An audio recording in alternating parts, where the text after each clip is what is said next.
In Project Community, there are many sites across our region that were a part of the Underground Railroad, and that history is still impacting us today. Sure is. NBC5's Sid Bulay is in the North Country with more now on how some have used our region to find a better life.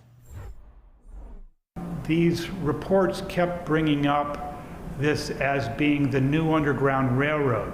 Roxham Road in Champlain seeing foot traffic from people seeking asylum in Canada. They have actually come up because they felt that they would not be welcome in America. Plattsburgh artist Bill McDowell has spent over 5 years taking photos at the border crossing and at historical sites across the North Country.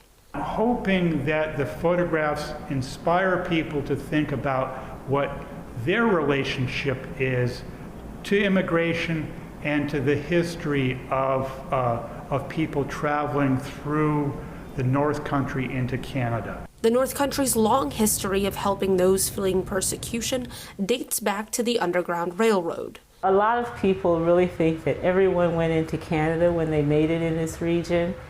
That was not always the case. Some individuals did stay. Many formerly enslaved people settled near North Elba and built homes across the region. There were individuals who prospered in this area, who made a survival.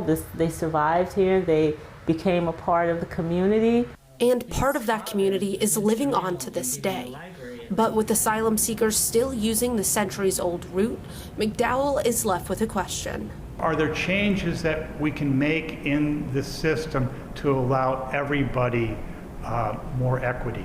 Learning what has happened and how this has occurred, it can be a little uplifting, you know, that there are still people who want to be human, who want to help others. In Ausable Chasm, Sid Bulay, NBC5 News.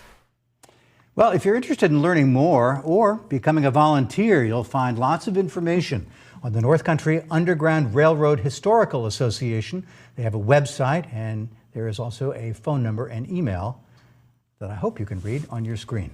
The Queen of Self